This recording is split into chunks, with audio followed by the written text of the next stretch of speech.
Assalamualaikum warahmatullahi wabarakatuh. Perkenalkan, nama saya Anissa Zahra, mahasiswi Universitas Indraprasta PGRI dengan NPM 201801500675. Pada kesempatan kali ini saya akan menyampaikan hasil observasi yang telah saya lakukan mengenai kajian klien penyakit hepatitis A untuk memenuhi salah satu tugas konseling populasi khusus.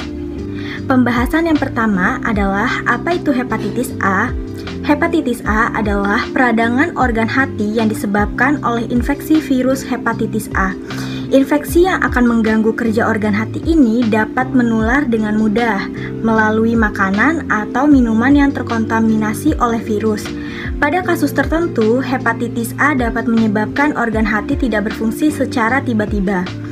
Hepatitis merupakan virus akut urutan pertama dari berbagai penyakit hati di seluruh dunia. Hepatitis A tergolong dalam hepatitis akut, artinya penyakit ini umumnya akan sembuh dalam waktu kurang dari 6 bulan. Secara umum, seseorang yang terjangkit hepatitis A ini biasanya karena perilaku atau pola makan dan minum yang kurang higienis. Selanjutnya adalah faktor-faktor risiko yang dapat meningkatkan penyebaran virus hepatitis A. Faktor yang menjadi penyebab seseorang mengidap hepatitis A selain makanan dan minuman yang terkontaminasi adalah yang pertama itu mengunjungi atau tinggal di daerah yang terdapat banyak kasus hepatitis A.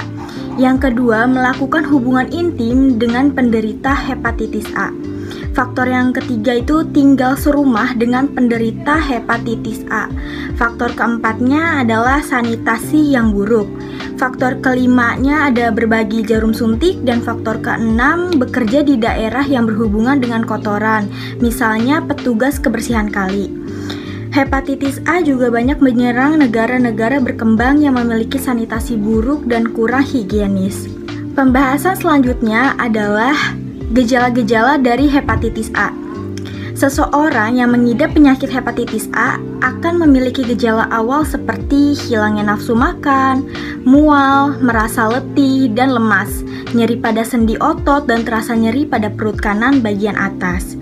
Sedangkan gejala lanjutan yang akan muncul setelah adanya gejala awal dapat berupa mata dan kulit penderita akan menjadi kuning atau sakit kuning. Urin penderita berwarna gelap, kemudian fesesnya berwarna kuning pucat, dan terjadi pembekakan hati yang ditandai dengan perut kanan bagian atas membengkak. Berikutnya ada cara penanganan penyakit hepatitis A yang dapat dilakukan adalah yang pertama dengan beristirahat ya tentunya. Pengidap hepatitis A ini akan merasa kelelahan terutama pada awal-awal masa infeksi. Kemudian mengatasi mual dan muntah. Mual sendiri ini kan akan mempengaruhi nafsu makan seseorang. Jadi jika penderita tidak merasa sanggup untuk makan dengan porsi yang normal, makanlah dengan porsi sedikit tetapi sering. Dan yang terakhir adalah istirahatkan organ hati. Jangan mengonsumsi alkohol, kemudian obat-obatan yang dapat berefek pada organ hati. Biasanya kalau kita sudah ke dokter nantinya akan diarahkan oleh dokter dan tidak memakai obat yang akan merusak organ hati seperti itu.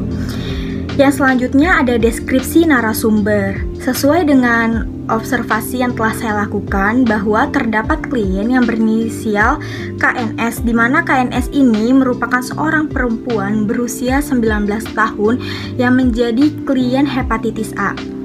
KNS ini merupakan seorang mahasiswi dan juga admin online shop.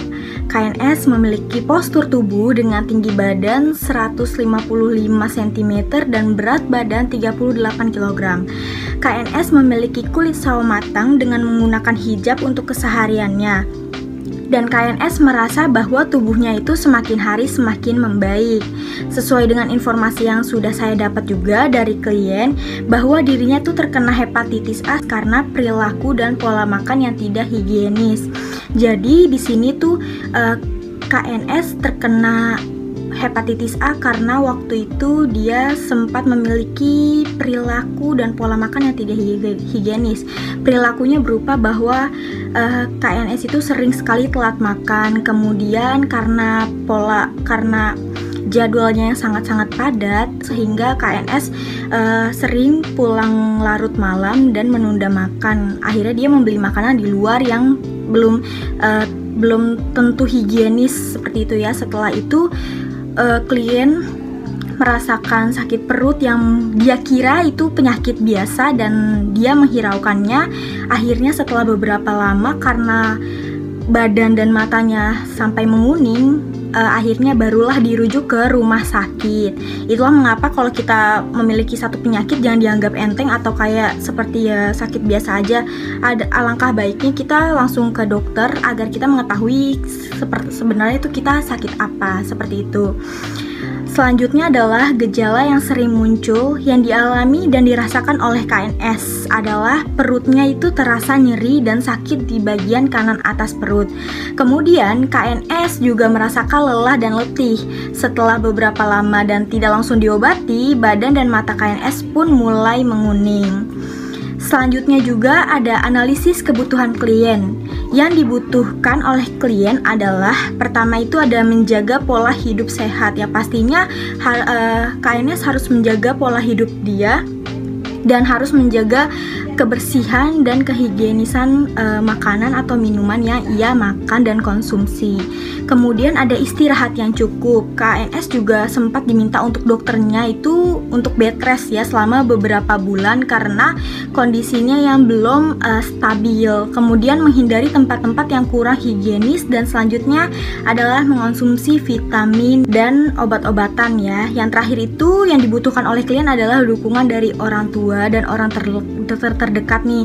Terlebih lagi KNS itu kan sempat ditempatkan di ruang isolasi karena dia itu tidak bisa disatukan dengan pasien yang lainnya karena penyakit yang dia derita itu bisa menularkan dan dia juga bisa terkena gitu. Jadi dia bisa menularkan ke orang lain dan penyakit orang lain yang sedang diderita juga bisa menular ke dirinya. Seperti itu. Dan pembahasan yang terakhir adalah layanan BK yang tepat. Sebagai calon konselor, saya harus bisa menentukan layanan BK apa yang tepat untuk diberikan kepada KNS. Dan layanan BK yang pertama adalah layanan konseling individual. Dengan layanan konseling individual ini, konselor dapat melakukan pendekatan dengan KNS dengan menanyakan apa saja yang KNS rasakan saat mengidap penyakit tersebut dan saat sedang diisolasi. Apa saja yang KNS rasakan dan bagaimana perasaannya selama ia mengidap penyakit hepatitis ini.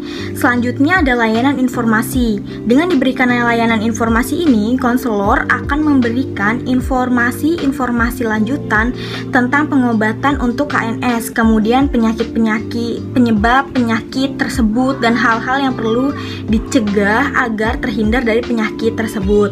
Kemudian layanan yang terakhir adalah bimbingan alih tangan kasus, di mana layanan ini akan digunakan jika sewaktu-waktu KNS memiliki gejala yang sama atau kambuhnya penyakit tersebut. Maka sebagai calon konselor kita bisa memberikan bimbingan agar nantinya klien langsung mengalih tangan